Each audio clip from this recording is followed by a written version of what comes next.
What it do, everybody? Welcome to the Thursday night special, baby. You already know what time it is. Thank you all for tuning in. We're gonna get this cracking. We're gonna be talking about Ryan Poles mentioning breaking the cycle of mediocrity at the quarterback position for the Chicago Bears. We're gonna get into that a little bit more in detail, but we're gonna go ahead and do a quick little round discussion, introduction to everybody. We're gonna introduce my boy Q. Yes, sir. When he, you know what I'm saying? And then we got my boy BJ. He having little technical difficulties at the moment, but we gonna bring him in when he ready. And this time we got, you know what I'm saying? We got a special guest. And y'all should know who he is, you know what I'm saying? Got plenty of followers. The man's got knowledge oozing out of his podcast. It's your boy Nomad. What it do, my boy? What's going on, man? Yo, man. Let's give these people what they came here to see and hear, man. Let's give them some good Bears content, man, and let it flow, man. I got some Jameson sitting next to me, man. I feel good. Yeah, buddy. Right, let's do it. See, you knew what time it is, you know what I'm saying? But see, you know what I'm saying? I gotta. My wife got me on health restriction. I can't do nothing now. You'll be right back to it in no time. Don't worry about it. Yeah, but you know what I'm saying? I got the bottle waiting for the second I can. That's right. So man.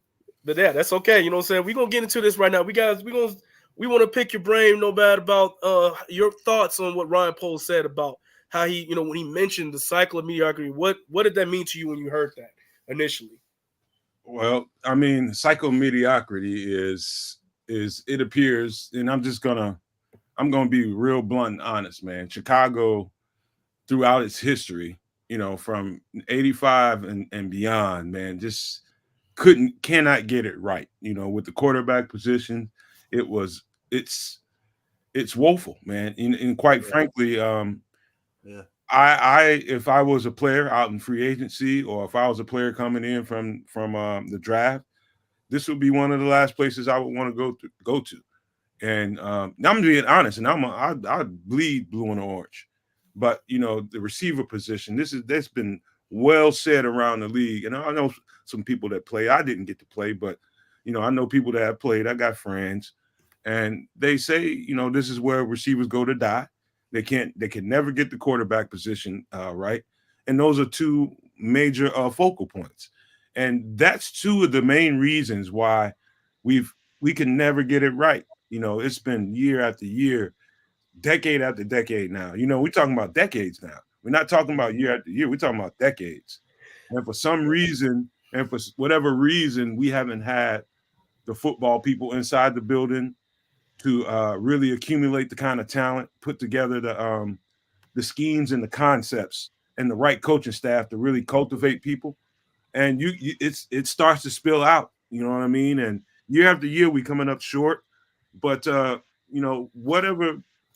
I heard that he was here to break that cycle. I do like what he's doing. All of his moves don't match my virtues. The whole situation with Justin Fields. If I had to, I went to bat for him because the media, the local media, and podcasters out here, they made their minds up, and Justin needed to be gone out of town, and I felt different. And even though he ended up leaving town, if I had to do that all over again, knowing the consequences, knowing the result already, I'd do that again.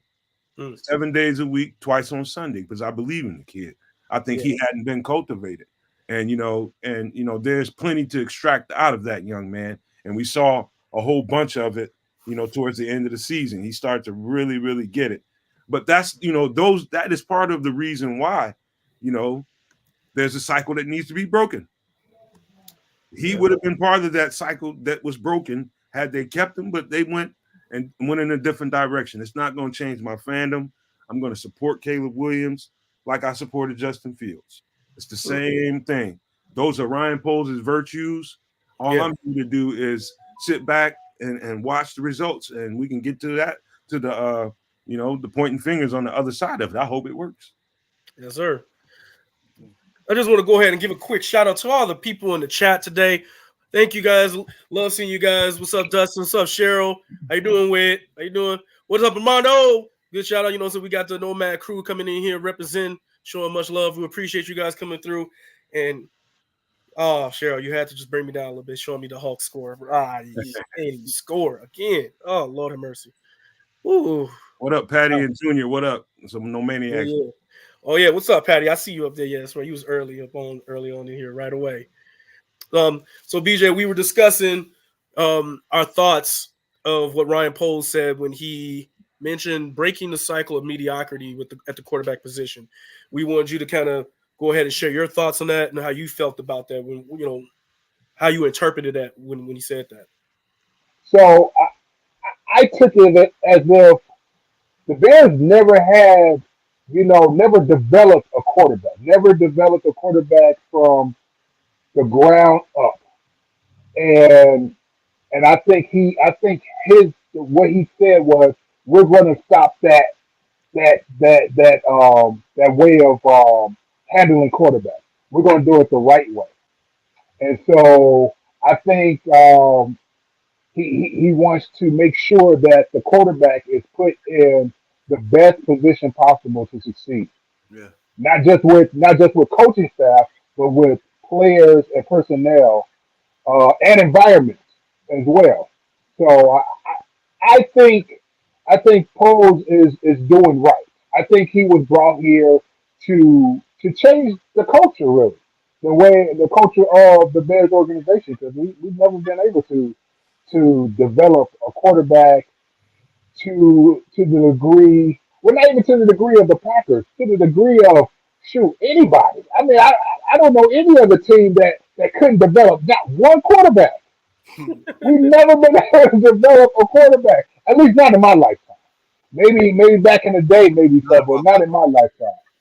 Yeah. Yeah, Well, unfortunately, it hasn't been in any lifetime because even the quarterbacks we have in our history, through our illustrious history as the Chicago Bears, I believe we only have. I don't think we have a quarterback in the Hall of Fame except maybe Sid Luckman. That's Yeah. it. I, That's it. I, So I, that tells you all you need to know. That's we're the only franchise. We're the only team in NFL history to have less than we lead the NFL in the most Hall of Famers, yet we have the least amount of quarterbacks with the minimum of one. We're the only team. We only have one. That's it. We're the only team with one quarterback Hall of Famer. For all the woes that the Lions and the Browns have, they at least have two quarterbacks in the Hall of Fame. They have two. We got one. So that tells you all you need to know. So I hope this is a direction in the positive direction that we're going into.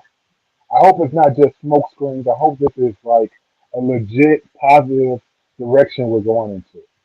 I'm okay with it.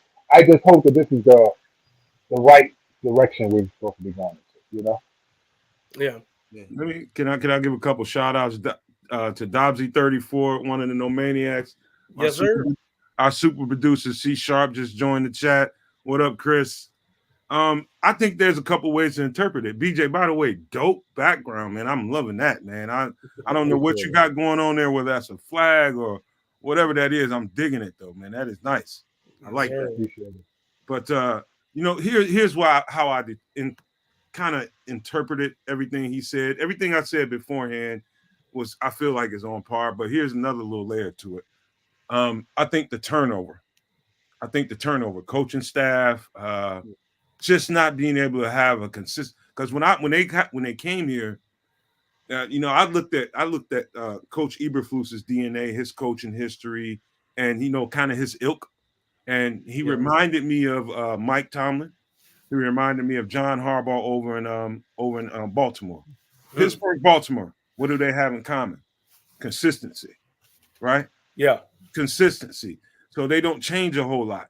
What they do is, they'll run with the core group that they have, make that run towards the playoffs, get in the playoffs, and whether they get into a Super Bowl and win it or not, that's a whole other thing. And they'll keep pushing that core unit, keep putting pieces around it, and with the consistency of the coaching staff and the programming that they have going on, I think that's under discussed. I would say, and when we have these conversations, that consistency, man. And there's no secret to me why Green Bay is constantly being better than us at the quarterback position.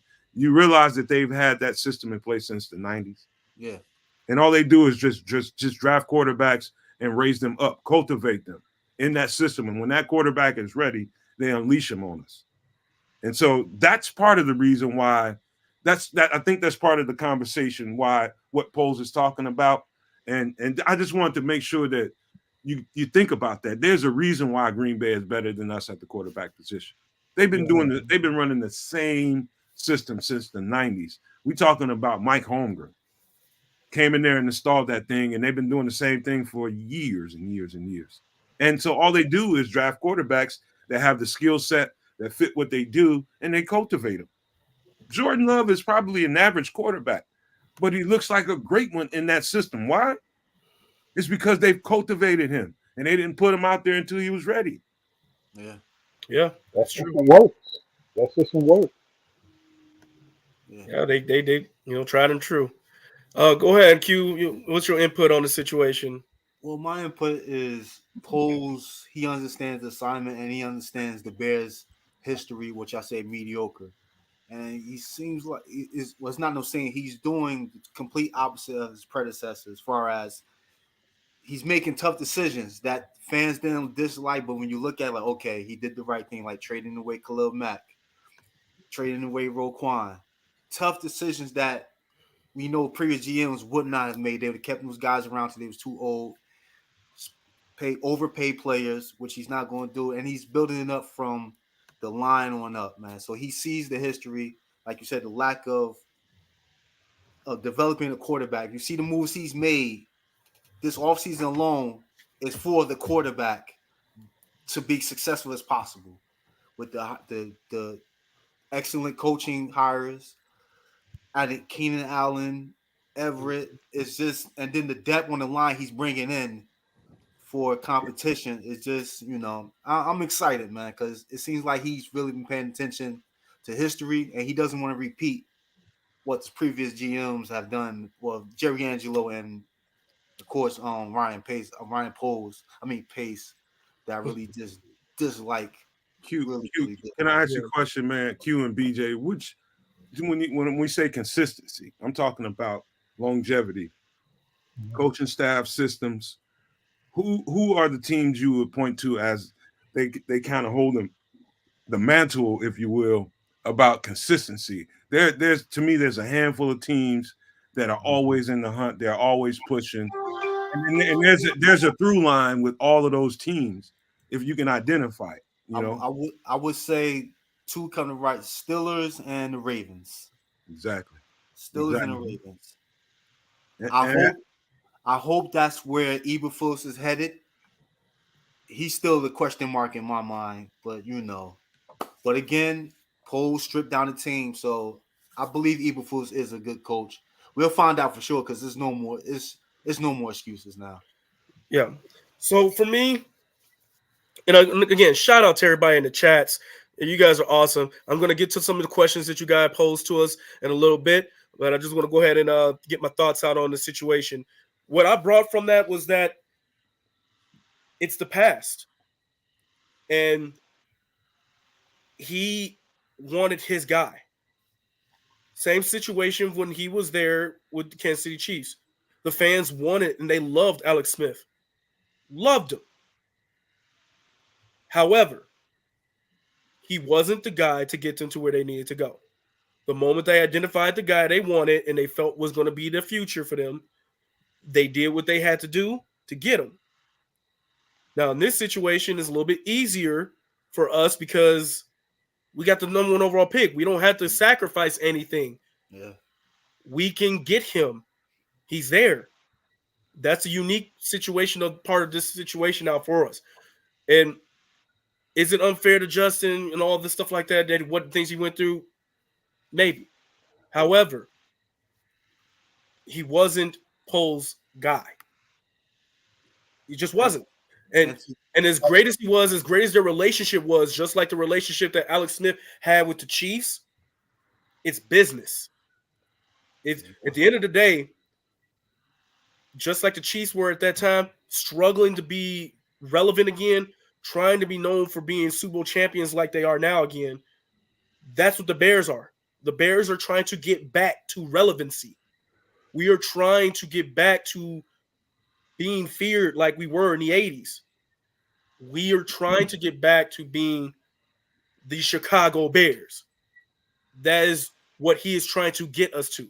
Because right now, people look at us as the Bears. We're just the Bears.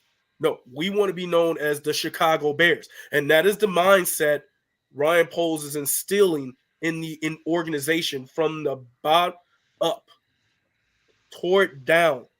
And unfortunately, Fields wasn't in the picture, wasn't part of that future plan. He was a stepping stone to the plan. Yeah, that's all.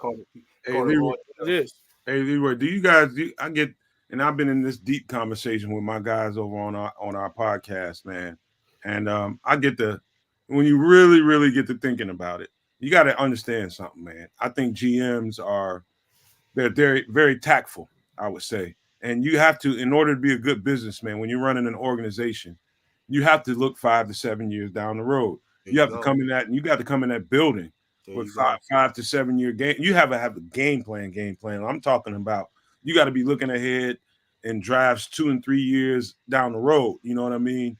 And I'm not so sure that he didn't identify the guy that he wanted as quarterback when he walked in the door. And this is based off of some of the moves he's made since he got a hold of Justin. I think everybody can agree he didn't do everything he could have for Justin. Whether that was right or wrong, he didn't apply himself the way he's applied himself this offseason, the way he did for Justin. And so I think the whole time, I don't think he meant to really do Justin wrong. I don't think that at all. I think he really had a plan for him, and I think Chase Claypool was part of that. Yeah. That was a big piece missing. People don't really understand that. He was supposed to be a big cog in the machine that really got this thing spinning, and that didn't work out until he was missing a whole real side of the field. Darnell Mooney's out there playing out of position. He's really a slot guy. That's what he is. And so that didn't really work out. And so what is your plan B?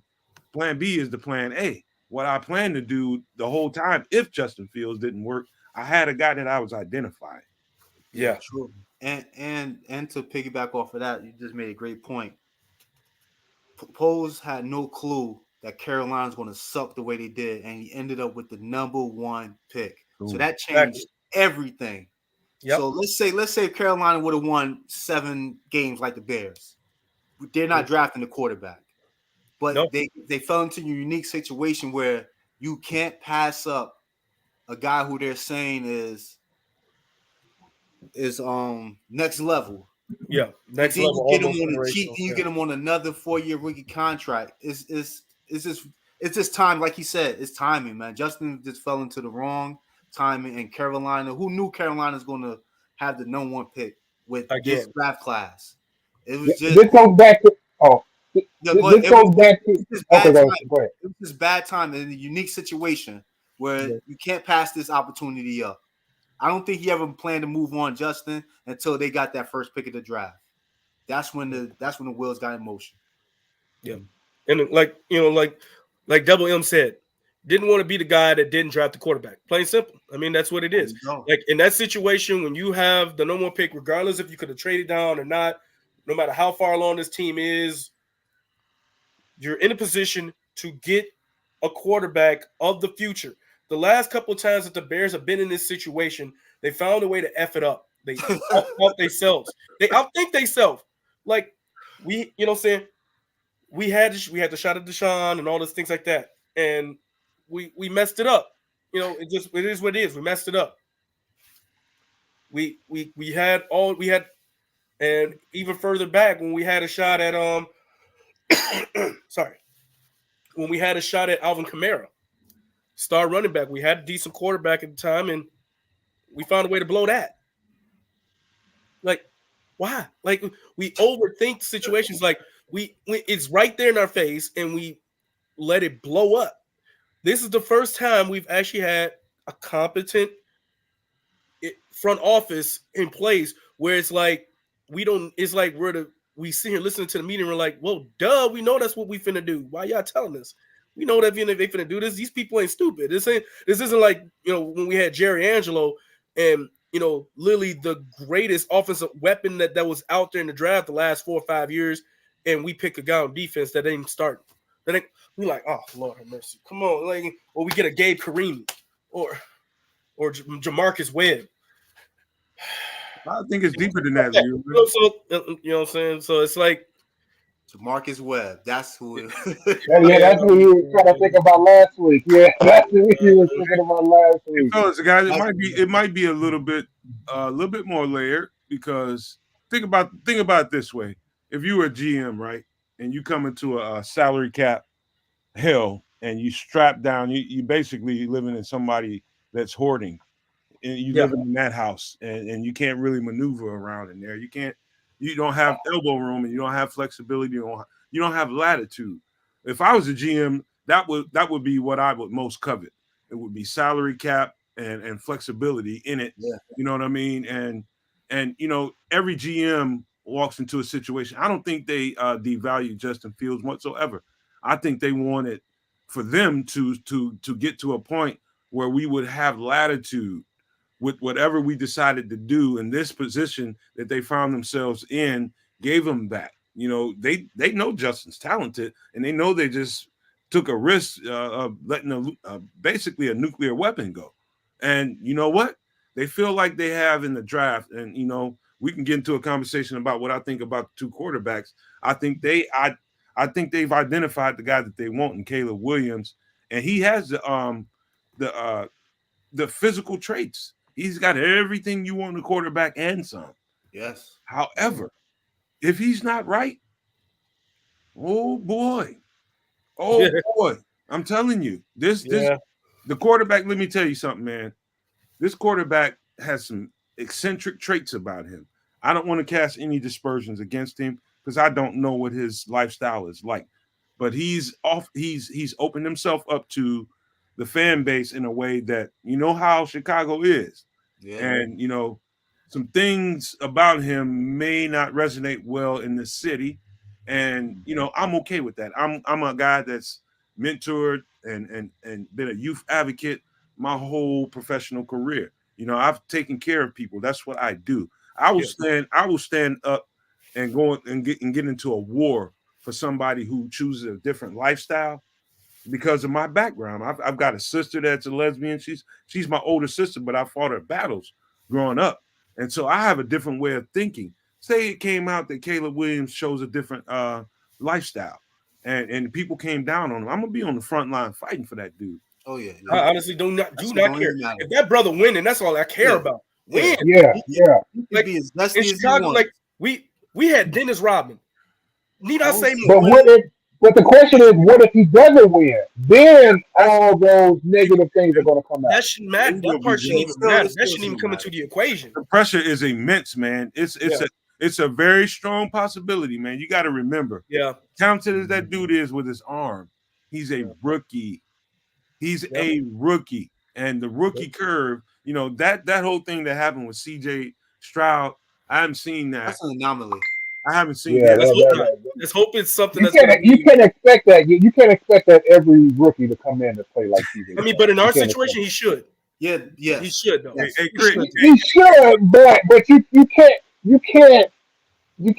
put that. You can't put that stipulation on every rookie. I think every rookie, but typical rookie. I think typical rookies are going to have rookie learning curves. True, but here's the thing, BJ. I agree with you saying, but when everybody's labeling this guy the best prospect in 20-something years, that changes. That's like, okay, show me you supposed to be next. And even if he isn't, even if he's just mid, with the weapons we have, he should be able to. And I think he still should be able to play well, but you can't expect him to be third-year Peyton Manning out there. Oh no. Hey, all right. So BJ and Pinky, Y'all might have to kick my producer out of here, man. Kick his ass on out of here. See Sharp something else. See Sharp something else. I'm telling you that right now. Look at him. Yeah, we're gonna get to it. We're gonna get to all those questions. So we got a guy Prophet in the building right here. He asked if we could possibly trade down from the 9 spot twice, pick up Jackson Powers in the 20s, maybe grab Brandon Rice, Jerry Rice's son, in the 2nd or 3rd round, who has a great rapport. He'd be a solid 3rd receiver. That wouldn't be bad, actually. I thought about that at length. Like, that would be a very smart thing to do. However, if you have someone like Neighbors, Yes. Roma Doomsday still available, Yes. you can't pass them up. Yes. I'm sorry, that's just You think Neighbors is sliding that far? You nuts. that's what I was thinking. But I'm just saying it could happen with all these other teams needing quarterbacks right now, like the Vikings. The Cardinals talking about switching things up at the last minute now, may not be going after a wide receiver now because they may not like what they're hearing from Kyler Murray and stuff like that. I can't really confirm any of that chatter, that's out there all the time. I didn't have time to, fact check any of that stuff, but you got a lot of noise going around those teams that don't exactly have top tier quarterback play or haven't had it like us, but they're not in the position we are with the number 1 overall pick. Yeah. So these other guys are sitting here battling out for who they're going to go after right now. So now, there's a lot of talented wide receivers and linemen that are going to be right there for the taking for the Bears at 9. Hey, I just got a text from Brandon. Brandon said somebody said that Jerry Rice's son, is going to be a 2nd round pick. I don't know where he's getting that one. That's kind of. He actually moved up the draft. Possible. It's possible. It's possible. He was considered a late round 3rd, but now he's moved up to a late. He was like a late 3rd round or early 4th round pick, and after his pro day, he's moved up to be a late 2nd round pick. So he's definitely moved up. He showed more speed because he was faster. He ran better routes. He was healthier because he wasn't exactly healthy at the combine, which he did allude to. So his draft stock is definitely going up. Yeah. To answer that question, for me, if I'm posed, I'm picking Caleb, and then at 9, you're gonna have an elite talent right there at 9. I'm not trading down. I'll trade down in the mid rounds, like if I can pick some up from there. But the first 2, I'm not trading. I'm getting that elite talent right there. Then back on the day 2, then I'll think about Willing and Dillon to get more picks. But you gotta think the Bears only have 4 draft picks. They got 11 next year. But you cannot pass up on a talent like that. No, I get it. I get it, but so here's the thing. I get you not trying to pass up on the talent, but we have more than 4 holes to fill, and if we get 4 pieces, that's cool, but then we're still going to have other pieces that we need to address. I know we got. I mean, we do have. I think we have. I mean, yes, we have 4 picks this year, but those 3rd and 4th round picks can be dropped down to a late 3rd rounder, 2 4s, things like that. Because that's when we could pick up that extra value, like he did with his first year in the draft. Yeah. When he had 5, he turned it to 11. So, I mean, because he didn't trade. He didn't trade his first 2 picks, his 2 2nd round picks. He didn't trade them. He stuck around with the guys he needed. No, he traded down slightly with the 1st, 2nd round pick and got his guy. And then we went and got Brisker. And then the other picks, we just kept trading down. We multiplied all of that with the. Wait a minute. Are you guys talking about moving at 9? Is that because Brandon? Yeah, that's what the original question was. Move down twice and maybe get Brandon Rice with the 2nd and 3rd round pick. Man, let me tell you guys something, man. And I'm not trying to act like I know more than the next one. What I would try to impart on you guys is, man, I'm telling you that this draft is so strong at a couple of positions, 2 to 3 positions, and right there at the top of this thing. And as much as they probably would like to accumulate some picks, it might come down to quantity over quality. And I think quality at the very top, I think they blew the chance to get multiple picks. I think they may be able to get some a little bit later, but that 9, I believe that draft is so tough and strong, and the positions are so. I mean, we're talking about potential Hall of Famers in that space. Yes, thank Yeah. you. I mean, I'm serious, man. We're talking about potential Hall of Famers. I think they got to stay, get that blue chipper and roll. Yes. Get the blue chip Can guy. you imagine the potential if one of these receivers, even Bowers, lands? Oh my God, it can be. Your expression cue is exactly how I'm feeling. Like we are. Not only is it a unique situation, it's the embarrassment of riches. We can literally pull off what the Texans did. Literally, we can get our stud, but only instead of addressing the defensive side, because we did that in free agency and trading last year, we can literally set up the offense with 2 top 10 picks, guys who might wind up going to the Hall of Fame together. Man, and it's going to either be like, and because I'm not going to just sit here and just say, because there's still there's small chance that we pick a different quarterback. It could either be, it's either going to be Caleb, Jaden, and it's going to be Neighbors, Roma, Doomsday, or Bowers. Any of those combination of those 5 are one of those. That's who's falling to us. But let me ask you all 3 of y'all a question though. If the tackle was there at 9, do you take the tackle? No, because you don't need them. You don't need them. It's not that we don't need them, because we do need tackles. It's just the fact that we can still get decent players. Like he said, there's so much overabundance of skilled player positions that a lot of these other highly touted linemen are going to fall to rounds that they normally wouldn't.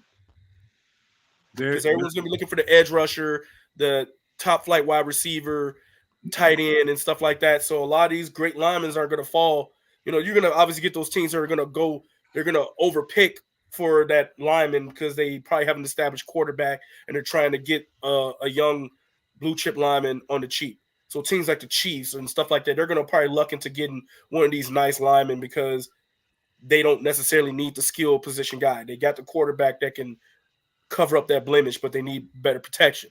Leroy, can I give you a quick little list that I got? And I haven't even done this on my show. I'm gonna do this for you guys, man. I'm gonna put my neck on the line. And I'm gonna reach out there and tell you guys who I think are potential Hall of Famers. This is just the few right off the top of my head. Of course, Marvin Harrison Jr. I think he's a gold jacket waiting to happen.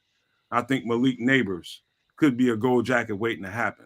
I think not Liatu Latu, but Talise Fugaga, offensive tackle from Oregon.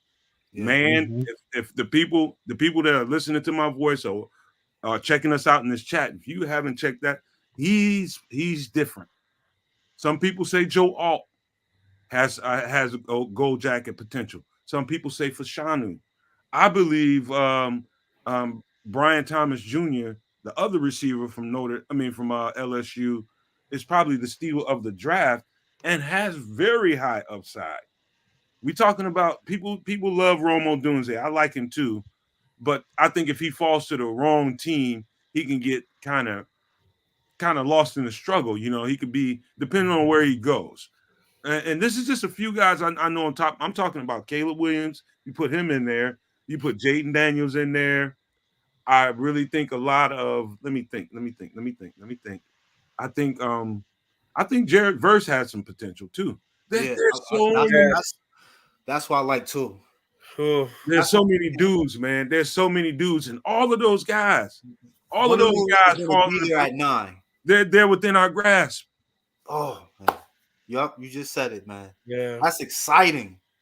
That is very exciting. I keep forgetting about that. You have to bring that up. Exciting time Bear fans should be excited, man, for the 1 and the 9 sitting in. Oh my God! Especially if these quarterbacks go off the board like I hope they will. Thank you. Oh my God. And again, shout out to everybody in the chats, guys. Like y'all bringing it today. Y'all is definitely bringing it. Hey man, bringing it today. You guys are awesome. And I do apologize. Apologize again, moving too slow, getting to you guys in the chats out here. You know what I'm saying, guys? I'm doing my best. You know what I'm saying? You guys are coming full you know, you guys are coming fast and furious today. Like y'all own it today. Y'all is own it, loving it, guys. So, but keep it coming. We love it. And you guys that don't know about Brian Thomas Jr., man, if you guys don't hurry up and go do some homework on this dude, he's probably got. I went looking for Malik Neighbors and Jaden Daniels film, and some every now and again when I get to, you know, I'm no official aficionado. No, nobody pays me to scout players, but I do podcasts and people kind of listen to what I say, and they trust my analysis, man. And sometimes, man, the last couple of years, it's been a couple of guys like Javon Dexter was one of those guys last year. Tyreek Stevenson was one of those guys last year.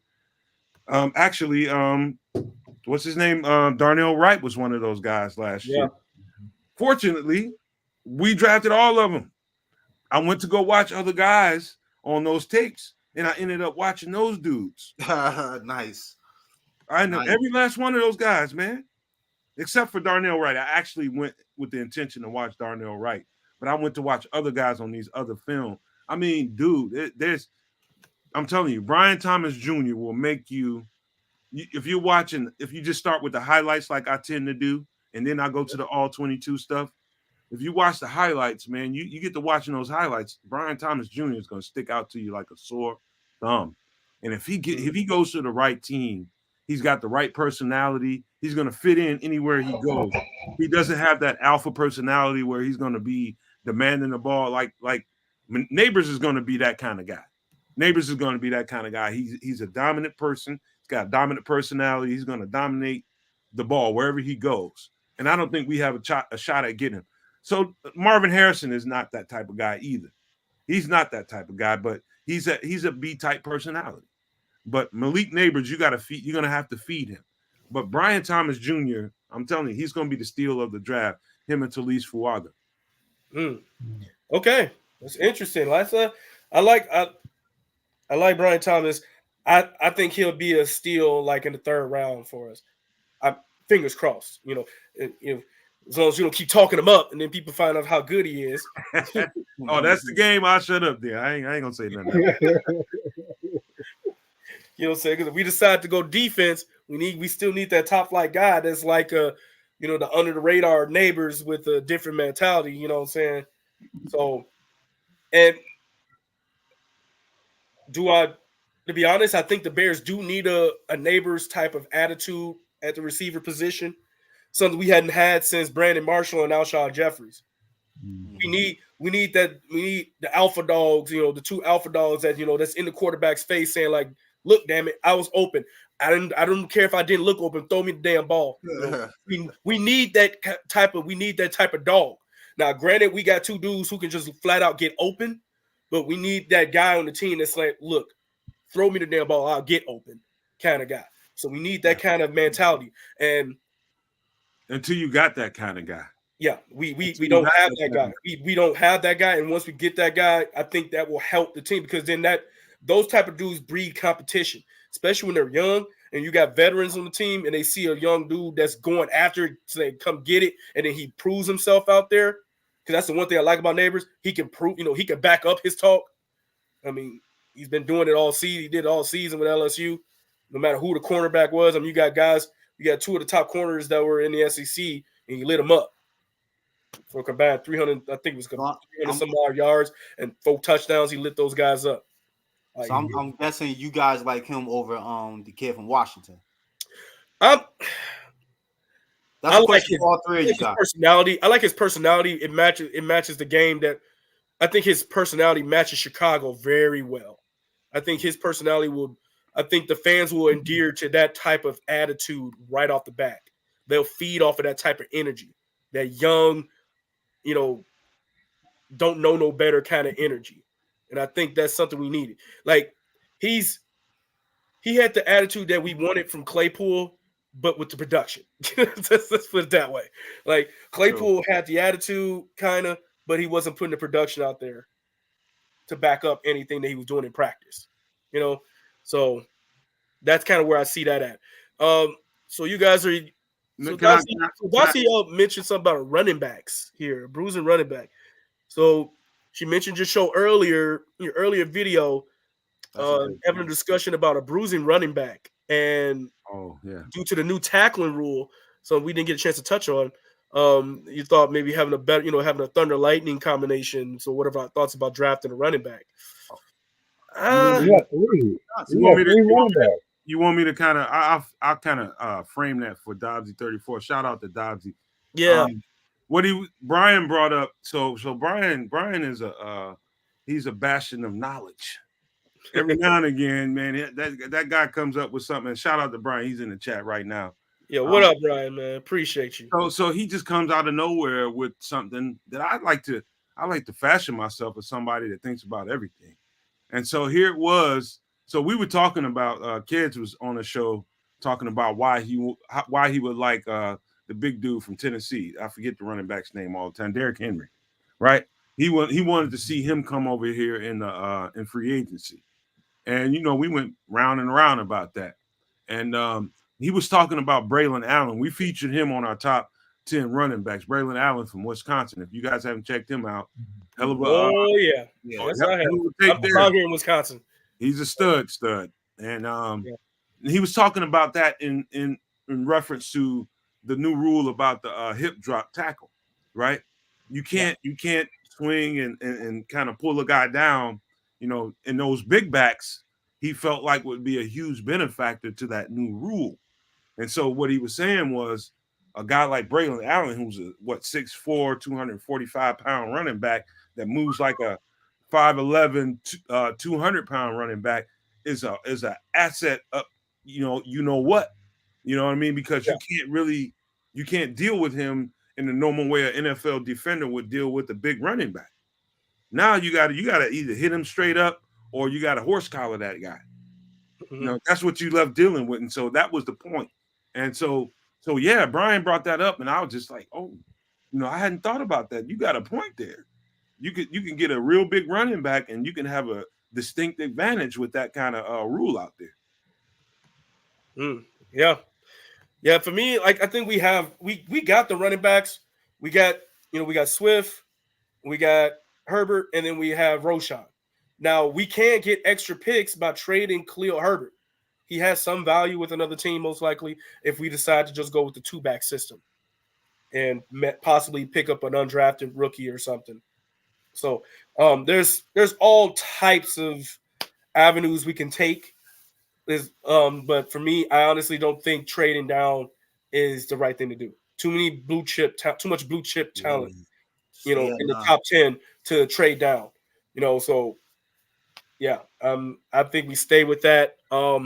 There was a question in here by Dobbsy as well, asking if maybe Fields' failures were due to the lack of weapons and I guess hitting on the mediocrity with the quarterbacks in the past, not just with Justin. Was it the lack of maintaining the talent that was already there? I.e. Matt Forte, the Devin Hesters of the world, letting Brandon Marshall, Alshon Jeffries go.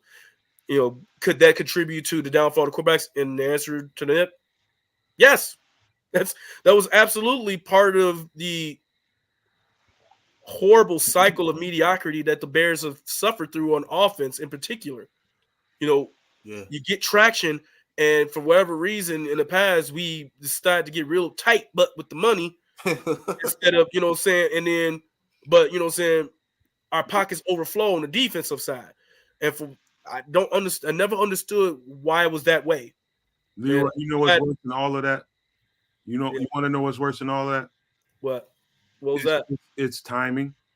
We haven't like the ideal situation for Caleb Williams, say that in particular, right? Yeah. The ideal situation, I don't give a damn what rookie it is to sit back and take its time to really, just really ingratiate himself with what they're asking him to do. Give him time. These days, a quarterback drafted that high with that talent level, the ideal thing is at least send him a year and let him learn from some rookie quarterback that knows that system and can really kind of deliver in that system and knows it front to back and can bring him along. The opposite is going to happen here in Chicago. The opposite is going to happen. And so that guy, as extremely talented as he is, you're gonna also put him at risk. You're going to put him at risk because you pushed him out there too fast, and the expectation is going to be through the roof, Leroy. I mean, it's going to be, the expectation is going to be astounding. I know he's pretty tough when it comes to that, man. He went out to LA and took it over. He went to Oklahoma and took it over. You know, I mean, those are two. I went to Oklahoma for a visit. I know what that is. And he went out there and took over that as a freshman. So he's got the goods, but he's living in two different worlds now. That world was that world, and this one is a completely different one. And he's got to deliver on this level. And so the pressure is going to be immense. And so I really would, in the real world, I would love to see him sit a year and watch a quarterback, kind of show him the way. But I know that's not going to happen. Yeah, not with the weapons we got on offense. I think the fact that we had the offense built with a lot of veteran wide receiving and guys at the skill position, guys who are who've either been, we're the first team in NFL history to have brought in a Pro Bowl wide receiver and a Pro Bowl running back, or a running back that had over 1,000 yards rushing, and then a receiver who had over 100 receptions and 1,000 yards. We're the first team in NFL history to bring two guys who had those skill sets to the team at the same time. Never happened before. Never happened. I looked it up multiple times. Either the team that already had those players re-signed them, or they lost one, or a team signed one guy, but then had to get a bunch of mid-level guys. But no team has ever done that in free agency where they've gotten a guy who's come off a career year and then signed both of those guys to the same team. That's never happened. We're the first team to do that. So the key to this is it looks good on paper. Yes, it does. Everything just has to come together, and that's not going to be easy.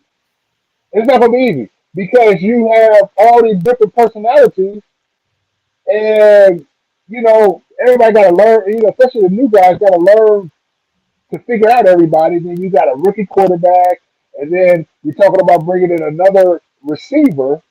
Let's say we draft Neighbors. Can you imagine that locker room with his personality, and then you got all these veteran receivers who have been doing it for years, and him telling them, no, I want the ball. Give me the ball, So we got to be careful on who we mash together because it could alter that whole locker room, and it could affect the whole game plan. BJ, I think that's BJ is he is so dead on point, man. Chemistry, how everything calibrates. You know what I mean? You have to think about every last bit of it. I'm a locker room dude. Everybody that watches the Nomad Network knows that. I'm a player first guy, and I know the dynamic of the locker room. That's like the secret sauce of every team. Is what goes on in the locker room and how those guys calibrate and mesh. And you get a young brash guy, going in there with a bunch of veterans, and hey, they're gonna be like, hey Rook, hey, slow it down now. You're doing a little too much. It's gonna be a thing. Like I think he's talking about Malik Neighbors. Am I right, BJ? Yeah. And That's right. Because I think we have an opportunity. I don't think we're going to get Marvin Harrison. I think he'll be gone. It's a chance that we could get Neighbors, but I really think the best fit is Adunze. I think he's the best fit. I mean, he's talented, and I don't think that he would necessarily try to take the spotlight away from other people. I think he would just try to fit in. That's good in theory, but you want, like I said, maybe Neighbors might be part of the culture that we're missing.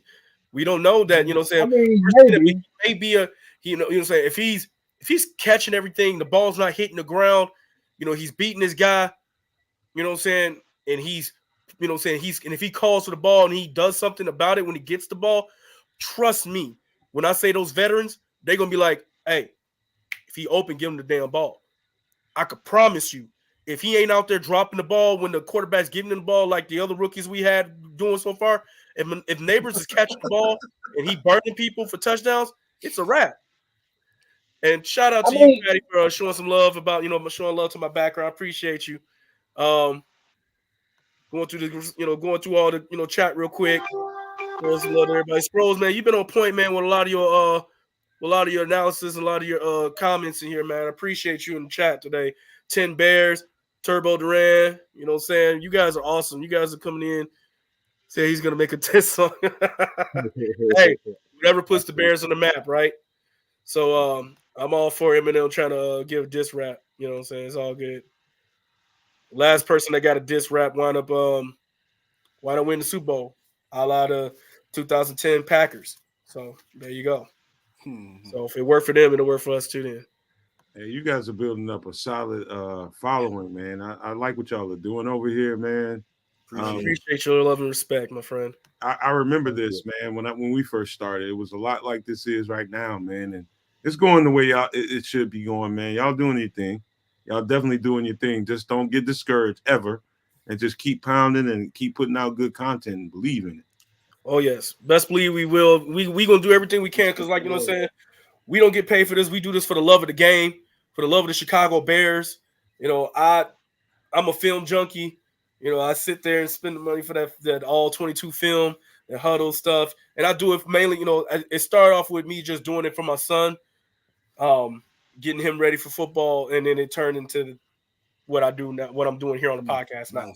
So you know what I'm saying? So this is what we do. Please like, subscribe, go ahead and share, spread the love and good vibes, everybody. We definitely appreciate you guys coming through. It's an honor and a blessing to have you guys come through the chats and, vibe with us the way you do. It allows us to have great guests like Nomad come through with us, and impart his knowledge, and, share the love with his fan base, so we can have more of a united front of, Bears community, so it's all love, so we appreciate you all, so. I'm just like them. I'm just a regular guy that loves the Bears, and that's the end of it. I might been played enough football, but I'm just like them. I gotta work, man. You know what I mean? Just I gotta work. I mean, when I say work, I gotta go watch the film. I gotta be able to when I'm out here producing content with the guys. It's after I've done the work. You know what I mean? And that's what it's about. You want to be authentic, but you also want to be understood in what you're doing and making sure that you're not leaving that part out. You know what I mean? Making sure that I hate tape. Especially all 22 and all 22 breakdowns. It makes me sick to my stomach because I had to be a junkie of it by the time I got to college, man. Because if you want to be really good at what you do, you need to know. You know what I'm saying? And what I mean by that is you need to study the game, the structure, and everything that comes with it, and what people are trying to do to you, and how can you counter that? And that turned into, I'm a player on the outside of the game now.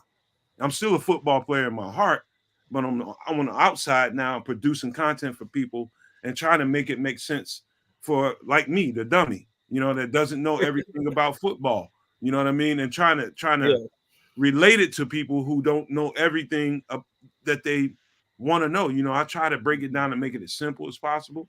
And I don't get into the X's and O's and get into the weeds like a lot of people, and I appreciate those people who do that. But I try to break it down and make it as simple as possible, try to illustrate it the best way I can with my mouth and my voice, because I do not ever want to start breaking down all 22 tape. I appreciate the people that do it, but Lord, oh Lord, y'all don't know, y'all don't understand. Because once you start doing that, you just opened up a corridor. you just broke down Jaden Daniels. Can you break down this player for me? Then you spend all the time breaking down all 22 tape. And when I tell you it's time consuming, it is time consuming. Days. So I love our fan base. I love our viewers, but I ain't doing that. I'm bringing on people that do that, and you will enjoy them as much more than you will enjoy me, because I'm a butthole when it comes to that, man.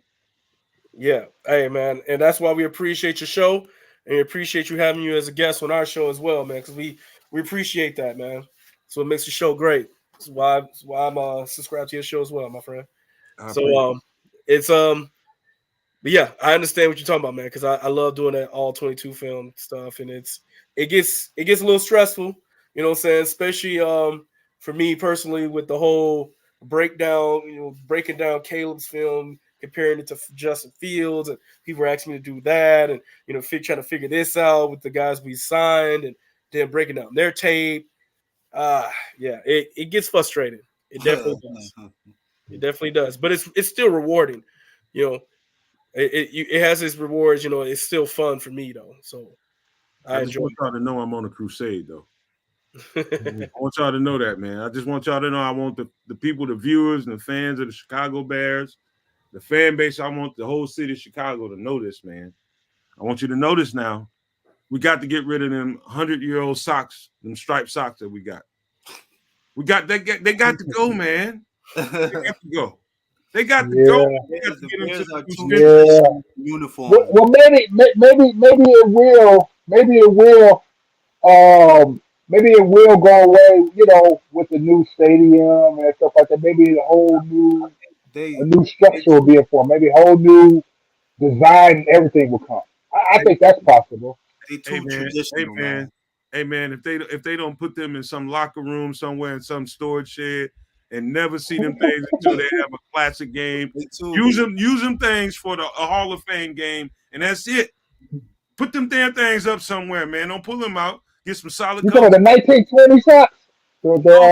Striped socks that we wear every game, man. The traditional one. The traditional socks one. are 100 years old, man. Those socks ain't going nowhere, man. The Bears socks are 100 years old, they're bro. not going nowhere.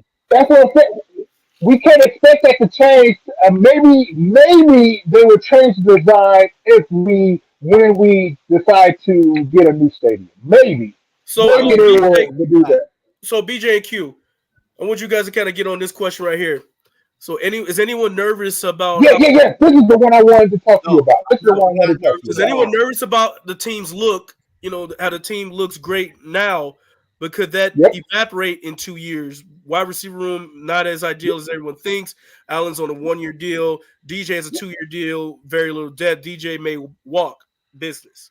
I'm not worried about it because this is what we talked about. You should be resetting the quarterback timeline, and pose. And this is why, because for this point right here, Pose is going to figure it out, and that's why you might draft another rookie wide receiver just in case Allen walks and stuff like that, where you could be a bridge for the year. So I'm not worried about that at all. I'm not worried about that part. No, not at all. For me, yes, and that came back to my previous point when I talked about the locker room. I think that's an added dimension to it. So depending on who you draft, if you draft a receiver that could potentially cause some issues within that receiving core, receiving group, it could push those two guys out. Especially Allen, who's only on a 1-year deal, and then DJ could walk in 2 years. Now the receiving core that we had that looked so awesome on paper, now we have one receiver, and that's the rookie we draft this year. So you have to be careful on who you bring into the locker room. That's key to me as far as looking at the future. Immediately it looks good, but in the future you got to think about how it's going to affect the long run. I look at it as one of them are going to get another deal, either Allen or DJ. One of them is going to get another deal. One of them, or both. If not both, one of them definitely. So I'm not really. Probably it depends. It depends. Because you got to think Allen's older, so Allen may not ask for too much money. He may not ask for too much money. And the thing is, I think that goes into why Pole decided to move on from Justin. Is because and this is what I wanted to say earlier. I couldn't get it out, but you remember when Pole said that Justin runway just ended. It wasn't so much that Justin wasn't talented. They didn't think Justin could lead the team, but it was the bad timing The contract. and the team. That's what I'm getting to. It was a bad timing. His contract, he was towards the end of his contract, and the team is still building. In order to justify paying him that big money, he has to put winning material out there. Exactly. In justice, in fairness to justice, he was never presented with an opportunity to win. So he never had that ability to win. So that's why his runway ended. Not saying that he's not talented enough to fly the plane. He just didn't have enough runway to take off. And it goes back to what I said. They got so lucky that Carolina was so trash. They was able to reset the quarterback contract again and drafting generational talent, as they say. I hope it is. I think he's gonna ball out. But anyway, Over so that 100 in the chat. Yes, sir. But that but right but, there but by hit on the nail right there. That is more business. So that's why I think they'll be able to. That's why I think the wide receiver room will be fine. And I think Poles had that in mind, bringing in Keenan Allen. You know, Hmm. so I'm not worried about that. Me so personally. then now they have more flexibility to re-sign Keenan Allen, and maybe extend DJ Moore because you have that flexibility at quarterback. You don't have to worry about paying big money at a quarterback position for at least another 4 years. But now, holding on the flip side, when it's time to pay Caleb, and if he's balling, just know you ain't getting no hometown discount, baby. You gonna have to. No, of course, Have to pay but that down. right now, you have the I'm ability I'm to, joking around and shit. I'm just joking. yeah, But of course, like, no, they're gonna have to pay. They're gonna have to pay. But I think that all of that with Justin, with Caleb, all of that plays a part in who we have on the team and and that's why how why we made a trade. Yep. And And that's why he cannot pass up this opportunity to do what he's doing. It's yeah, but business. he also has to be smart about it Yeah. because We you got Don don't Bird in want. the building, boys. Detroit's very own Don Bird. He making his fabulous return to the show. What's up, Don? Detroit Can I say something live? Can I say something live? Yes, sir. Brandon Hyatt, if you don't stop texting me, I'm gonna jump through the screen and hurt you. I'm live on the show now. I'm live on the show. I'm trying to help you out with this content now. We're doing a great show, and these guys are live. We're having a good time now. You better leave me alone here. Thank you, Cheryl, for the update. Cubs were currently up 2-1 against the Rangers, the defending World Series champs, at the bottom of the ninth, 2-1 for the Cubs. We're not gonna talk about my White Sox and what happened to them. We're Hey, gonna hey, leave that They about alone. that lost one receiver night though. conversation, if They you don't lost one mind. night. What was Here, that? here about that receiver conversation. Yes, sir. Here's where I think there's a potential for calamity. Number one, it's a rookie quarterback. Number two, he's an eccentric rookie quarterback. Three, um, that locker room was more aligned with Justin Fields than what we are willing to give credit to because Yeah, we've it was moved on. love. We've moved on. We've moved on. But that's a residual effect of what you just did. Not what you just did. When I'm talking about the GM here now, and this is kind of like a ink mark on him now.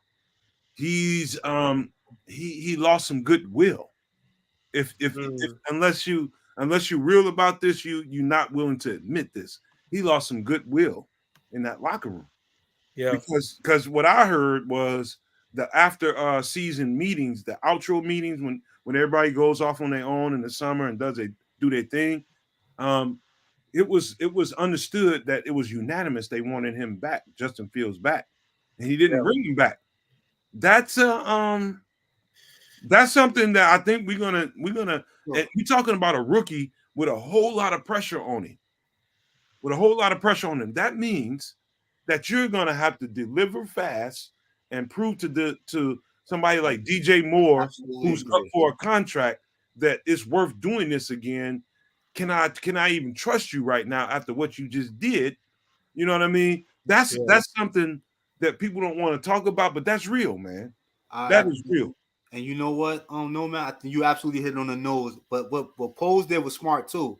He got on the phone right away and called the people closest to Justin in that locker room, his leaders in that locker room, to try to He smooth better, over the sure. playing He better have done that. that was because you're absolutely right. They probably was pissed off to the point where you sit up and you ignore our wishes.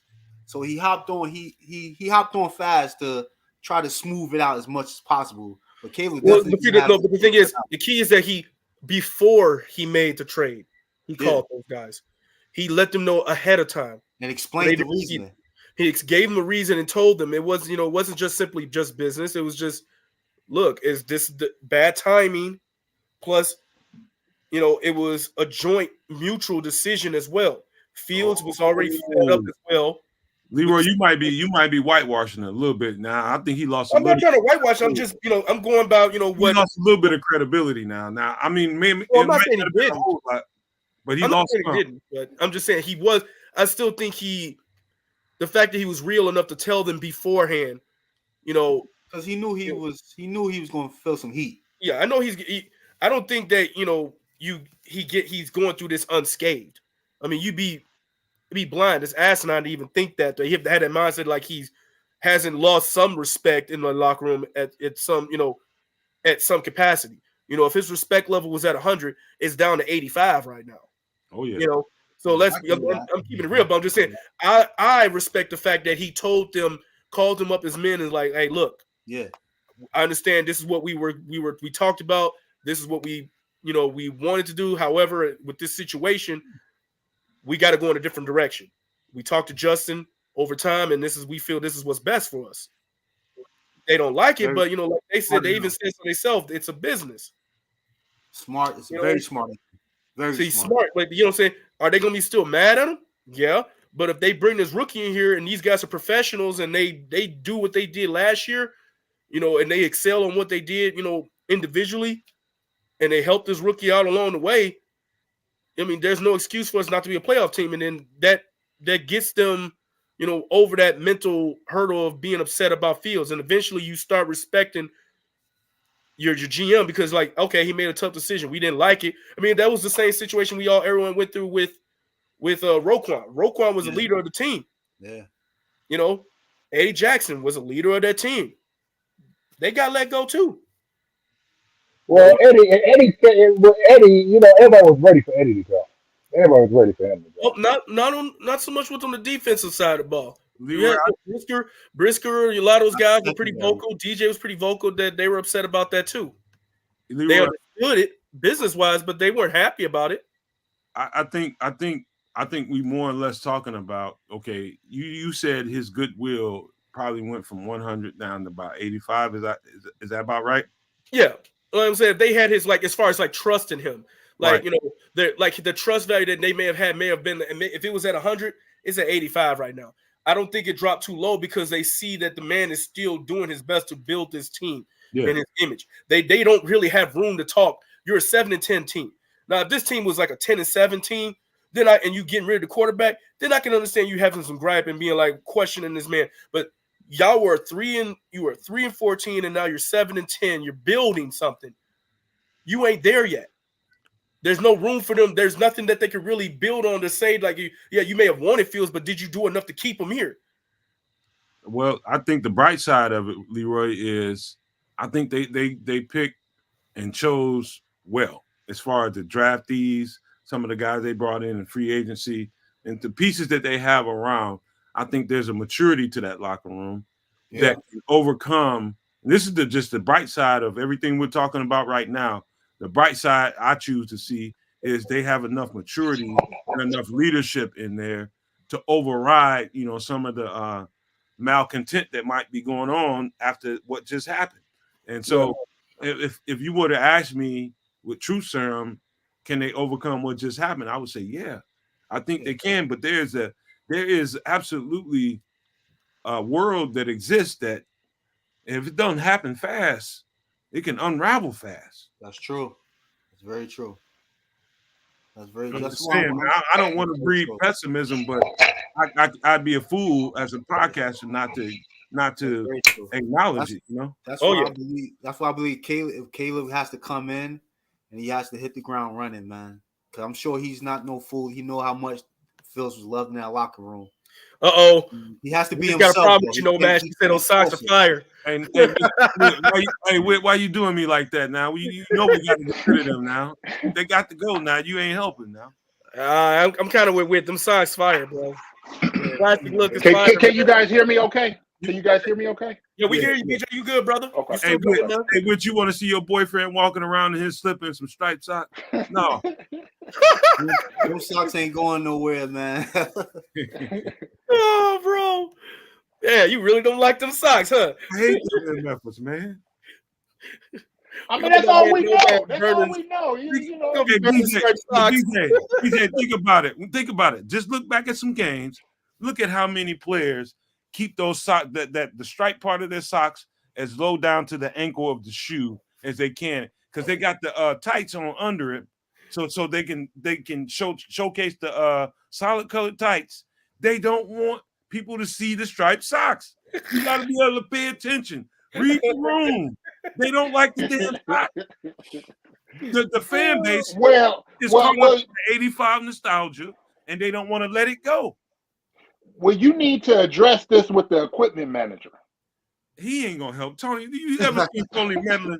You ever seen Tony meddling? Come on, man. Come on, man. He's a grasshopper. He ain't gonna do nothing, man. You gotta go straight to Kevin Warren. I'll walk straight up to his office and be like, "Hey, man, look here. I'll wrestle you." I don't respect Caleb by week 2. That's too long for me. He has to get there by the end of training camp. By the end of training camp, he better have it. If he ain't get respect by week 2, we have a problem. We have a problem. He ain't get respect by week 2. That's way too long. But I think he's gonna come in and do fine, man. I think he's gonna come in, he's gonna be himself, and they're gonna say, they're gonna see that, man. I think he's gonna be fine.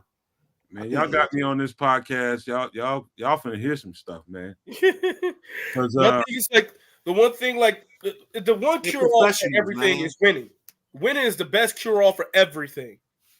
It is. It will.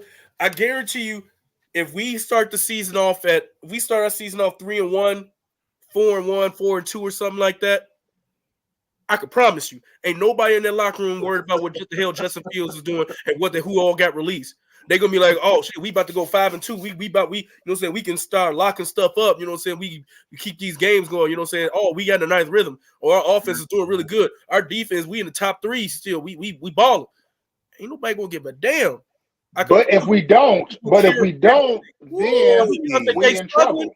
Now, if we get out the gate struggling, then you're gonna get the finger pointing if the locker room's culture isn't where it should be. Hey, Leroy. I think everybody has moved on from Justin. I think that first week, week was tough. I mean, the whole city, tough, man. He had a whole emotional stranglehold on the city, and it was tough.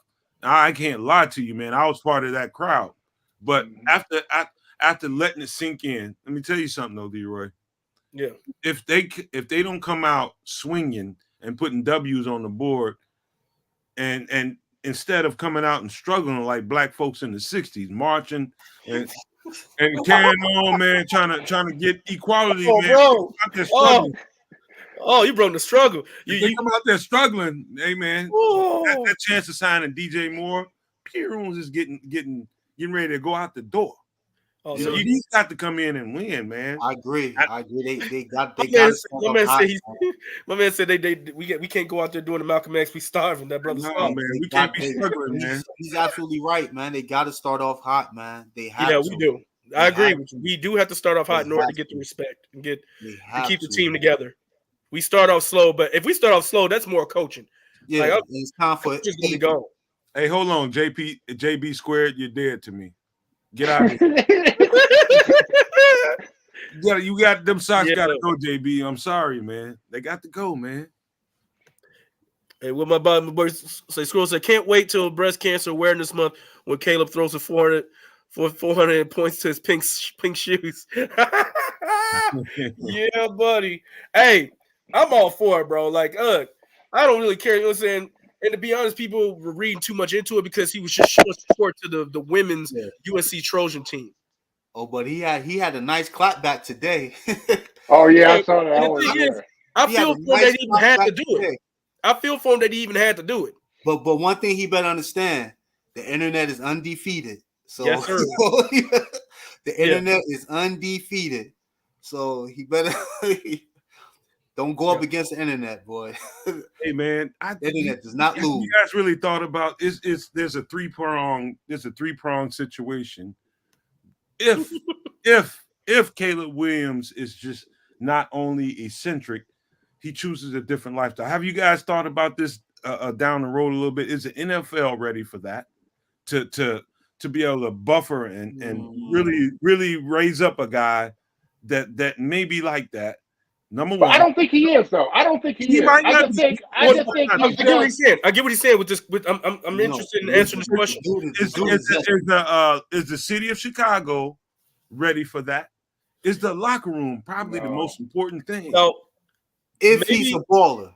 No, see, the thing is, the NFL as players, they don't give a shit if you're winning, because we've already seen that with the Raiders when they had I'm trying to think of his name. Oh yeah, the defensive end. Yeah, he was one of the first active players currently. Nasser or something. Nasser. But here's the thing is, people have to remember in Chicago they hold the gay pride parades there. Yeah. The city should be embracing that. We're the most diverse, one of the biggest cities, the most diverse cities out there besides New York. Like, if we can't handle that, what the hell is wrong with us? Like, this is 2024 now, people. Like, come on. In these locker rooms, players know who's what in those locker rooms already. It's probably 100 of them. So, come on. Yeah. And I don't think it's like, it's only going to be a big deal if the media makes it a big deal. That was good. Yeah. He that was a nice clap back right there. Like, all right. Yeah, he heard some people. Like I said, he better know the internet is undefeated. So if he gonna give him context, we'll just make a perfect point. If Mahomes was gay, he'd have more endorsements too. Yeah, all that stuff is real, man. But this is Chicago. This is Chicago. I don't know about that. But I get what he's saying though. As far as like endorsements, like he would. Winning mask all of that. If you winning, like perfect example. If Tom Brady came out and said that he was bisexual or that he was gay, would anybody in here give a damn? They gonna say he a 7-time champion. That's all they gonna care about. Now if he was losing, sucking, then it's something different. Well, that's Leroy, that was such an unfair analogy, man. That was unfair. Oh, Pause. You can't. Pause. Big pause. Matter of fact, pause that and break the button off. Bob said, if he's trash, then no one's gonna care. Yeah, super pause. No, I ain't messing with Diddy.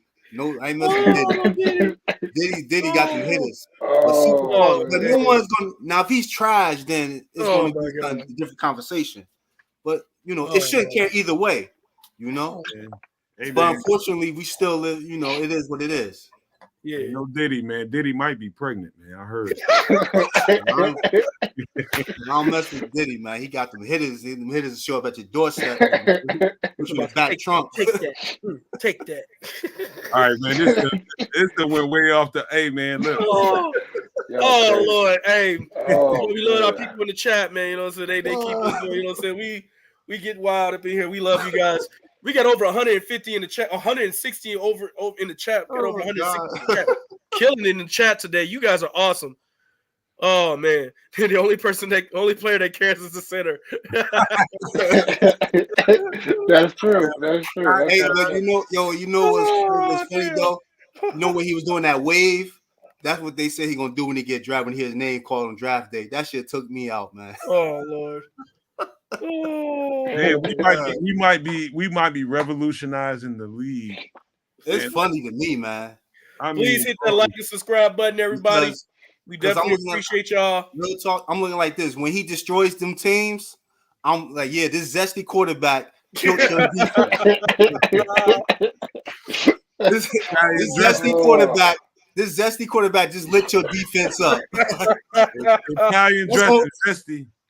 That's going to end every conversation. Hey, just for the record, anybody that likes ribs and stuff like that, Italian, zesty Italian dressing. You want to marinate?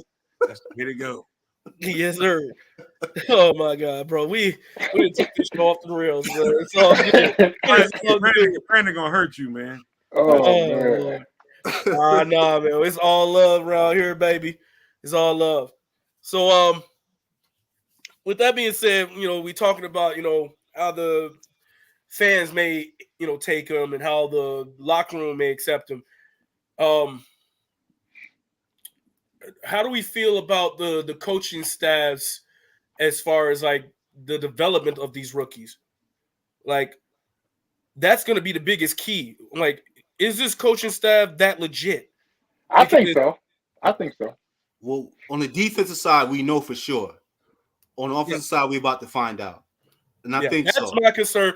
Like, not so much a concern, but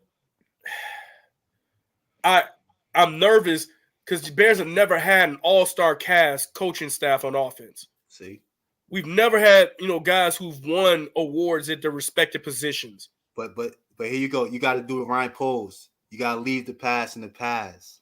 Yeah. I understand that. It's still scary. It's still scary because, Dave, we've never seen traumatized. PTSD. PTSD. It's PTSD. So it's a little nerve-wracking. Like, I'm encouraged. I'm excited.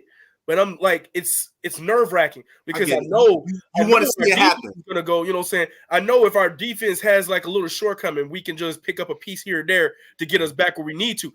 But with this offense, I've seen these guys from different, when they were together briefly here and there, but they excelled at other junctions. So it's like, are they all going to mesh? Are they going to have that one-track mind? Are they all going to bring in something a little bit different and evolve this offense to what it should be? The best person on this team for me is I want to say his name is Ben Thomas is the gentleman who is the offensive coordinator with the Panthers. Thomas Brown. Yeah, Thomas Brown. I'm sorry. Yes, Thomas Brown. He's the one that gives me the most hope, because he has the most knowledge of Waldron's system. So if Waldron does well, we don't have to have that, we get one good season, now we're going to go back to crap. No, we got a guy here who literally was the right-hand man disciple of Shane Waldron, knows his offense inside and out, and can evolve it to a little something better. Maybe more. Unless he takes them with him. Oh, no. Because you got to understand, this man turned down an OC position and a head coaching spot to come here. You don't turn down those positions if you don't know that there's a succession plan in hand somewhere else where you're going to make more money. And I'm guaranteeing you, Shane Waldron knows that if he gets this thing humming, he gets this rookie. He's getting the job. If he gets whoever, if we can get Caleb to rookie of the year status or in the conversation, just in the conversation, if he gets the Bears to a top 15 offense or a top 10 offense, he's a head coach. He's gone. Like, he's gone. He's a head coach. He was already a head coaching candidate this year, but it wasn't for the teams that he wanted to coach. Or what about this? I don't think anybody's ever thought about this. What about him taking over Flus's position? Maybe Flus is just here for 1 year and is to push him over. No, because if the team is winning, especially the way the defense plays. But even if the offense is doing good, what if the offense is doing good, but the team is not winning to the degree that you want them to? Do you then what? But the offense looks good. The offense is putting up numbers. Do you then consider that option? But then I can't. I can't see that though, because the defense. I can't see it either. The defense was so on point, and most of the defense is coming back. So that'll be that's the case. Then, oh my God, I'll be so heartbroken. But the thing is, teams can play well 1 year and then fall completely off the map the next year. That's true. So it's all about consistency. So, but then you got to go back to what Paul said, breaking that cycle. Do you fire a head coach with a rookie again? So then you got to start that process all over again. that's part of that cycle that Well, then they need to extend him. Then that's what I think too. That's why I they say need to extend him. extend him.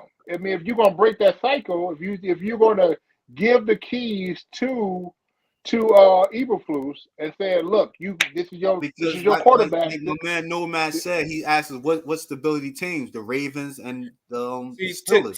Ten Bears is making good points here, and so is Scrolls. He's saying that Waldron's MO is developing quarterbacks, and Kevin Kerry Joseph is the secret sauce, as they would say. So he's the key, and yeah, because Kerry Joseph he had Geno looking like a Pro Bowl. He had him look like an MVP candidate. I mean, who knows what saying when he gets a hold of Shane Waldron. Shane Waldron, that's what I'm going to say. Yeah, Shane Waldron's MO is developing quarterbacks, and Kerry Joseph is the quarterbacks coach for him, who was with him with the Seahawks. So, and if Kerry Joseph was able to get Geno Smith, he was able to unlock Geno's potential, and that's he's the underrated guy that isn't talked about enough. Who's the one that's going to be around Caleb the most? Kerry Joseph. So if he can unlock what Caleb already has, and expand upon that, man. I'm telling you, guys. Can I ask you a question, man? I want to ask each of you guys a question. Has anybody here heard of the term "walking the plank"? Yeah. Okay, you know what comes with that, right? Just give me a blindfold and a cigarette. I know I'm about to die. Right? You know that, right? So that's the end of it. Give me my blindfold, at least give me my cigarette, man. I'm about to get eaten up by these sharks. Hey, man, look, that's gonna be flus if this thing doesn't go right. Now, and I did say that that's the thing that we've been lacking, and that's where the misfires have been happening. Is that because we haven't had continuity in coaching and staffs, and we just constantly turning over staffs every couple 2-3 years. And that's not healthy for an organization. However, this is what they signed up for the minute and the second they decide to go away from what they saw was growth in the quarterback that they had and draft a rookie into a veteran laden. And I mean by veteran laden, you're talking about guys that are 3-4 years into the league and beyond. And it's a team set up for winning right now. Yes, it is. is. So if it doesn't win right now, who gets the first stray? Who gets the first stray, Q? Oh, it's going to be Flus. Exactly. He's gone. Exactly. So you set yourself up for success, but you set yourself up for failure at the same time. Mm-hmm. It's got to go 100% well, man. Yeah. And that's you hit on the note, and that's the problem. That's the only problem I have with the whole situation is you're bringing a rookie in on a coach that's on the hot seat. He is on the hot seat. I don't care what nobody says. He is. That's the only issue I have with this whole thing right now. Other than that, that's why I think they should just give him 2 more years or something. This because you don't want to repeat that same cycle, man. Like, that's the only thing I feel uncomfortable with this situation with bringing a rookie in with a coach in a hot seat. Other than that, a lame duck coach. A lame duck coach. We've seen it before, man. It's well, I mean, that's the Bears' MO. And the thing is, like you're saying with the past, thinking about that in the past, what if that is not the case at all? What if their whole plan is the stability at the coaching position first? What if this is their plan to build and develop the coach along with the players? If the coach is in place to develop his plan, to get his program off the ground, if the longer he's there, the more time he has to perfect it, fix his mistakes, learn on the job. You know what I'm saying? His first 2 years, he's part of rebuild too, just like Justin Fields. The only problem is, it's easier to move on from the players than it is to move on from the coach, because then you got to rebuild a whole culture. You're changing the coaching staffs and things like that. Maybe the part of the culture change or the mediocrity that they're changing is getting rid of coaches too early. So why not that foundation? Huh? So why not extend them? Why because not? They want to see what he can do with more talent finally. Okay. If he improves and gets to the playoffs with better talent, then it behooves the Bears to keep said talent around so he can improve and start focusing more on building the culture then. Okay. because his coaching that he has in place is working with better talent. Then I- that means, okay, if we can keep better talent around or keep our guys that we have that he's developing around him, then we got something. We have a future Mike Tomlin. We have a future Mike Vrabel. We have that future young Andy Reid or that young Mike Holmgren, with the Packers, because that's what happened with the Packers. People forget that when Mike Holmgren first got there, they were not winning. They were still getting their ass whooped by everybody in our division. It was the fact that the Packers said, like, yep, we know you stripping everything down. You got to rebuild the culture. We want to start winning. And it was because of that, letting him build the foundation, letting him build up what he wanted in there, that we started to see, unfortunately for us, doing with all those. It was a question in the chat. How many wins do Flus need to keep his job? I think the Bears should need to make the playoffs. That's just me. No question. The question for y'all: how many wins did he need to keep his job? Because they're coming off 7 with supposedly average quarterback play. I say 10. That's the floor. They get 10 wins and they still miss the playoffs. That's still improvement. Yeah. Okay. When you're a 10-win team, you're not a below 500 team, and you know what I'm saying. And then you can always say, like, well, it's the rookie quarterback. He lost some games doing rookie things. Yeah. You know what I'm saying? Like, defense held him there, but then he threw the interception at the end of the game. He's going to learn to fix those problems. They fix those problems towards the end of the season. The rookie's not making mistakes. They start winning the games that they would have lost normally, and then they go 10-7, but they just missed the playoffs because the teams in our division were just as good, or the teams around us are just better. I'm okay with that because it's 10 wins. It's not a 9-8 season. I want double-digit wins. We got to have double-digit wins regardless. I agree. For me, what we want, and what's realistic, I think is a universe that we haven't seen develop yet, because we haven't seen everything that they're going to do in the offseason. Yeah, we haven't seen the draft. We haven't seen what it's going to look like in training camp, and not like training camp, but OTAs and then training camp. We haven't seen the things that I'm one of those people that need to see what's developing. Kind of watching how this stuff is coming together, what they do to ingratiate these pieces that they just added on, how it all fits together. It's just so many pieces that need to fall in place for me to feel comfortable about what I think the record might be. I don't know what's realistic with a rookie quarterback. Yeah. I think if your template is what the Houston Texans did, I think you sorely basically hamstrung this organization. But in fact, I believe that's what it is, guys. This is my beliefs versus what I think the overall view is. The overall view is playoffs or bust. Yeah. For me, it is.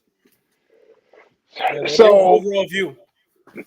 So I don't know if I have necessarily a number, how many number of wins that they would need for Flus to stay on board. Honestly, I think they just need drastic improvement. If they show drastic improvement, let's say the Bears only win 8 games, 9 games, but they had every single game, then I mean, how could you step in the right direction? 9-8, but I don't know. Games, hey, BJ, would you say that? I'm just talking about reference to most recent history. Would you say that the head coach that we have right now is a reason we didn't win games last year? I have my answer in my head. Yes, I wouldn't say for every game, but for a lot of them, yes, because there was some bad decision calls in a lot of those games. So yes, I would. If he caught us straight, would he deserve it? Yeah. Okay, because be quite honest with you, I think he cost us anywhere between 3 and 5 games last year. Mm-hmm. Some terrible play caller. Terrible play caller. If I'm being honest, I think he cost us 3 to 5 games. I can point him out, but it's not worth doing it right now. But if you're saying 3 to 5, that would have put us in the playoffs. Exactly. And then are we having this conversation about Oh Caleb? no, not at all. Exactly the stuff I've been talking about Not on at these all. shows, man. Well, Ron says we're going. So my thing is all this talk about Justin not being a good quarterback. If we had a coach that was competent enough in those games, we're in the playoffs. It's hard to Basically, disagree. It's hard to disagree. basically, we probably aren't having this conversation at all. Oh In no, fact, no, we said that earlier. I Yeah. mean, we are here. We are where we are, and ready to embrace this new But young see, fella. Go ahead, Q, man. My bad. oh no, go ahead. Now I was reading the what's the name? Yeah, he's reading it. We got Ron here said he's got us going 14-3. Very Hell no. optimistic with the schedule. No, I was reading the one that Hey, you never know, man. You I was might reading fall what that Tim way. Wins is high expectation for a rookie quarterback. But Yeah. you can't. I get it. On one end, you can't say he's a generational talent, and then say, "Oh, we got to bring down the expectations." You can't. You Can't got have it to. both ways. Yeah. You can't have it both ways. You can't not have it both ways. That's my whole thing with. That's why I hate labeling quarterbacks generational talent. That's why I don't like it. I I never don't said like it. it. But when you showing me clips of what this GM said, he'll draft him over Peyton or he'll draft him over Burrow, then you can't tell me in the same breath, oh, but you got to slimmer down the expectations for a rookie. No, he's not a regular rookie. He's supposed to be the next fucking coming. Yeah.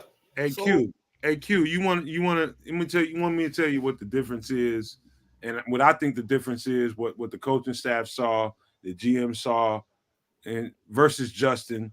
And it was because I heard Kerry Joseph at the Senior Bowl, and somebody pulled him to the side and was asking him questions, and they said, what's the first qualification for you to really get your eyes on the quarterback and kind of see is he somebody that you really need to focus on? And he said, quick release. What is the one thing Caleb Williams has that Justin doesn't? Quick release. Quick release. Very effortless release. Very, very natural. I mean, he's natural. about as natural as I saw Aaron Rodgers. I mean, he's a natural thrower of the football. I mean, pure arm talent. I mean, pure. And they are that's the first qualification. What they've been trying to find out in these weeks is trying to figure out, does he have the DNA? Does he have the makeup? Does he have the reasoning for letting Justin Fields go and bringing you into a situation as a rookie, in a situation that is requiring you to make the playoffs? And what the answer apparently is yes, right? And so what do we have to do as fans? Sit back and let them cook this meal. Yes. Embrace this young guy, embrace him for whatever it is, and be okay with it, because there's good reason to believe that they are right. Yeah. There's very good reason to believe they are right. Yeah. And there's very good reason to believe the opposite. I choose to be optimistic and take their side and trust this guy and let him cook his food. And I'm going to be ready to eat the meal and tell you what it tastes like. And that's what I'm going to do. I'm going to eat this meal and I'm going to tell you what it tastes like. Let's go U of I. Update about the quick update with Illinois and Iowa State, 34-26. Come on, Illinois, get it together, man. Blow them out. Let's get this game over with quick. They put it on. Real quick here, Dustin says a quarterback can still be generational, but take lumps as a rookie. A la Peyton Manning. Another it's a different time. Another I get what he's saying, but I understand what he's saying. So another one who I used to try to use to help defend, try to make my case of keeping Fields was Troy Aikman. He only amassed 29 touchdowns his first 3 years. He had more interceptions than touchdowns. More turnover. He's just had more turnovers in general. I think he had more turnovers than wins in his first 3 years with the Dallas Cowboys, and then they built a team around him. But it's neither here nor there. True. Different situation. But you know what, too, fellas, the GMs around the league has now told these rookie QBs, you got 3 years to show me what you got. You get no more than that. Yeah. They didn't stamp the timeline. You got 3 years. You look at these last 2 drafts. You got Yep. 3 years. If you don't show what we need, we're moving on. There's no more developing quarterback, and it's sad. It's sad, man. But it's unfortunate. It's a different era of football. It's unfortunate. It's not even fair, to be quite honest. No, it's not. It's not fair. It's but, different. But it's the nature. It's the nature of the beast. It's the nature of the NFL. You know, I mean, it's just not a fair. It's not a fair sport. The GMs have officially told these guys, "You got 3 years to show me what you got." And I'm talking about Caleb Williams. It's not fair to him. It's not. That's true. It is not. It's not, because I mean, he didn't do anything to deserve this, but the nature of the beast. Comes with it. Yeah, it comes with the territory. Franchise quarterback. Yeah, that like when you being the best prospect in 10 years, 20 years. Come on, man. Yeah, it's unfair. It's unfair, but it is what it is. So now you get compared to Andrew Luck. Yeah, you up there, bro. so now Bear fans are going to expect probably some unrealistic shit, but you know, I think with this, but that's how we are. The Bears fans. But the way the team is set up, the way the team is set up, he's not going to have to do everything to play hero ball. So that's why I think there should be no reason why this team can't get 9 to 10 wins, man. But Q, that's why I'm always talking about, you know, if you followed me or watched the podcast before all of this, definitely going to subscribe. You always heard me talking about the dude has an immaculate arm talent. I mean, some of the best stuff I've ever seen in my life. I've seen quarterbacks, and I studied them from the beginning of football all the way up until now. Some of the best arm talent I've seen. Aaron Rodgers is the best thrower of the football I've ever seen in my life. I know that makes everybody in that chat want to puke right now. But I'm being honest. That's the best thrower of the football I have ever seen. And Tom Brady has won way more championships. This dude throws dots. This guy has Aaron Rodgers type of arm mechanics. I mean, and it is exciting to watch. It's absolutely exciting to watch. But the rest of him in the city of Chicago and what's expected of him is really unfair. It is, man. It's really unfair. It is. And you know, he's a kid. And that's why I hate him being labeled generational talent. But you know what? His personality, I think he's built for it. I think he can handle it. He seems like he can handle it. After the shot he gave after the response he gave today, I'm like, okay, he ready for it. Yeah. And that was one of my biggest concerns. Could he handle it? But I think he can handle it. I really do. After today, I think so. I hope you're right, BJ, because he's gonna have to be tough as a $2 steak, bro. And I don't want to ever grill one of those. I don't want to ever try to consume a $2 steak. If you got a $2 steak, you come into my barbecue, I'm gonna slap you and put you back in the car because I'm not putting that on the grill. Yeah. No, I'm with you. I'm with you on that. Bring a ribeye or a porterhouse or get on about your business.